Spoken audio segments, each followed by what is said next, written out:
Hey there people, Zinger here. Today we're playing one of Bungie's more obscure Halos, one that Chief, the face of the franchise, didn't even get a cameo in. Of course, I'm talking about ODST, a special case that I don't think we'll ever see again. This game is the closest Bungie got to their original vision of an open world Halo, with you having to run around a large area of New Mombasa, piecing together the events of the game for your travels. Now, I know you must be wondering, why am I doing this before Halo 3? Well, technically this game starts during Halo 2 and ends before Halo 3, so fuck you, I'm starting with this one. Anyways, without further ado, let us finally dive into Halo 3 ODST.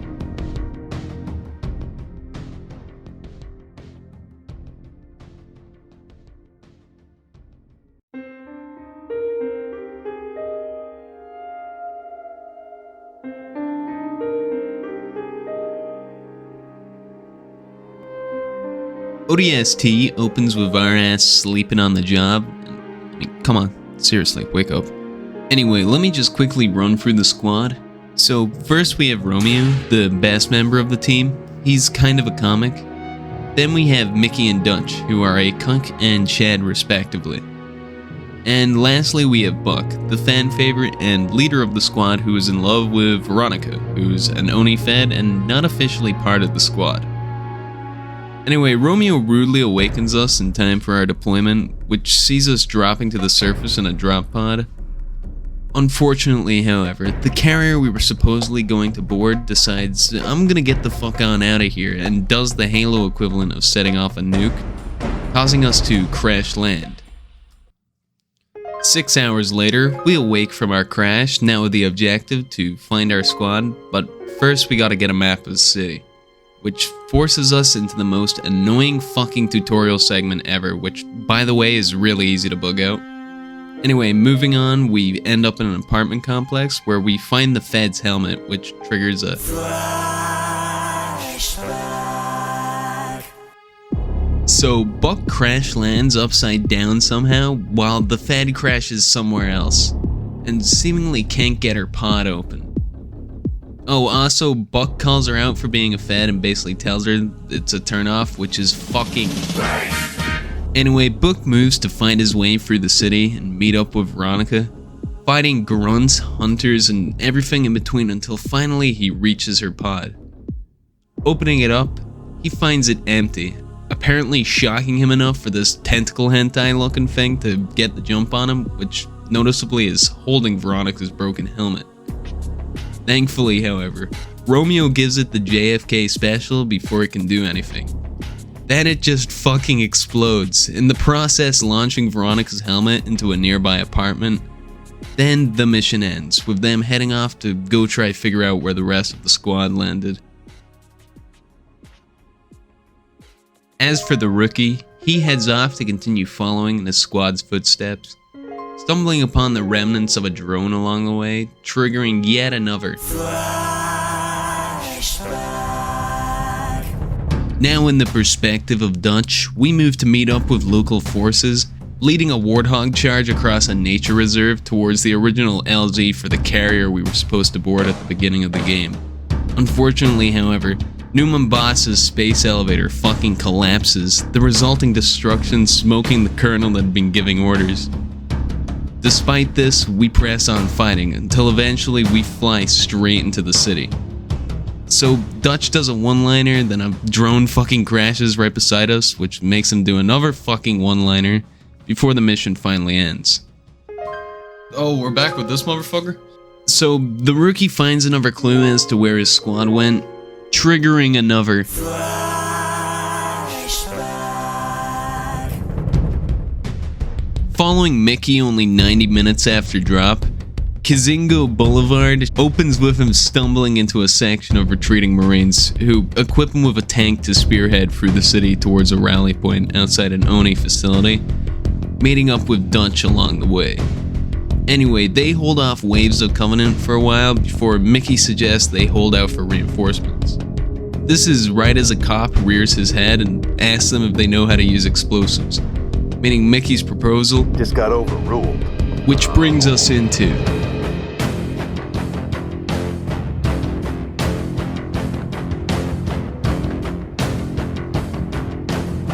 who is in MECCA?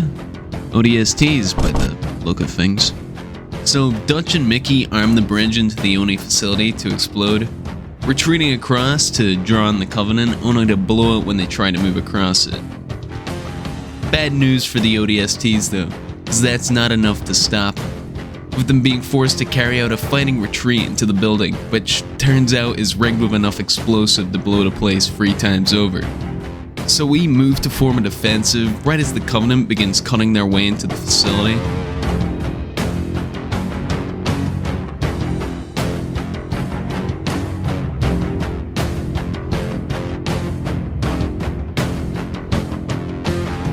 Eventually, we head up to the roof and fuck off in a Pelican, where the pilot asks if we know a guy named Buck, which, yeah, of course we do.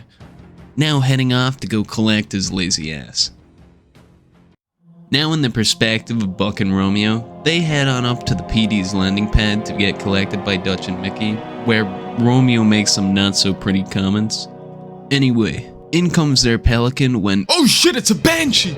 So Buck and Mickey head for the PD towards the crash site, fighting through hordes of Covenant and crossing over to them using a construction crane.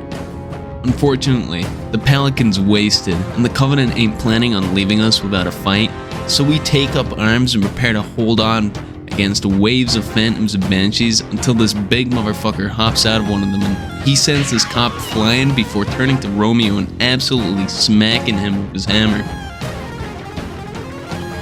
Looks like Romeo's fucked, but oh wait, his team's got his back and they absolutely dogpile this motherfucker, stabbing him in the neck, jumping on top of him. Once dealt with, they help out Romeo, who's pretty messed up. Anyway, as mentioned, their Pelican's out of commission, so Buck tells him he knows a way out, ending the mission and returning us to... Oh yeah, I almost forgot Rookie existed. Yeah, he's still just running around, I guess. Anyway, eventually he rocks up to this transit station and finds a discarded foam canister, which triggers a... So Buck leads the squad into the transit station, and Romeo can't fucking breathe because his lungs punctured, so they give him some foam shit to patch that up.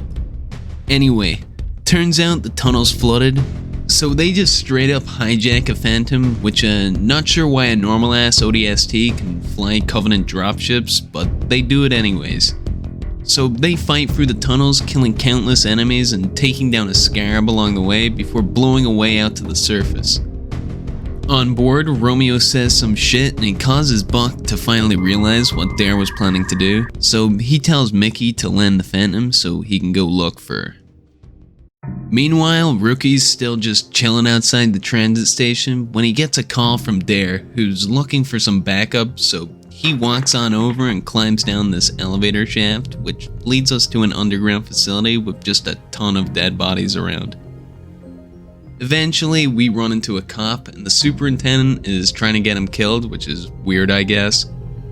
Anyway, we head further down, and he gets eaten by a bunch of bugs, so we continue on without him, descending into an ice-cold lair of the facility, where finally we meet up with Dare, who brings us down to the superintendent's data center, where we find one of those tentacle axolotl-looking fucks from earlier. So then she starts spouting a bunch of exposition about how they're basically biological supercomputers and that it basically downloaded the superintendent and became it, which is...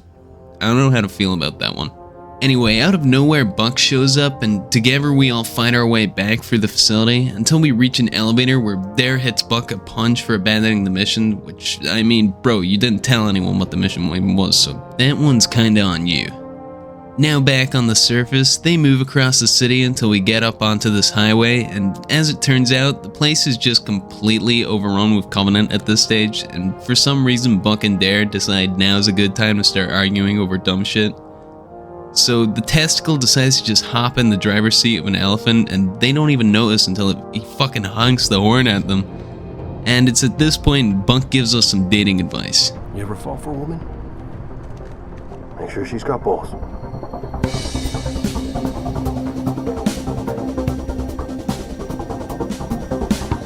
Mounting a Warthog, we move down the highway, defending the elephant from any enemy that gets in our way, rushing down the road until we find a Goshawk, which is a nice upgrade, but is nothing compared to what we get next.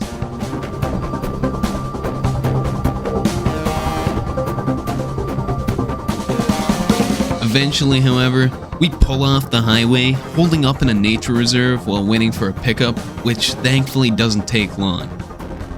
Once they arrive, we move to get on board, however a super carrier just happens to pull up, which scares the shit out of the testicle looking fuck, so the ODSTs brute force him into the ship, flying away as the city gets fucking glassed in the background. On board the ship, Romeo's chest is still fucking sore, and they have to help him onto his back, where he points out that Buck basically put them all through hell for that. Buck then explains again that it's important, it's his computer, and fucking blah blah blah, to which Romeo gladly announces that he was not talking about the testicle. Anyway, they get to watch the city get fucking razed, and Buck and Dare have a moment like they're watching the sunset or some shit, before we finally fly off into the distance. 1 month later, here rocks up Sergeant Johnson, here to interrogate the testicle because he knows what the aliens like or some shit.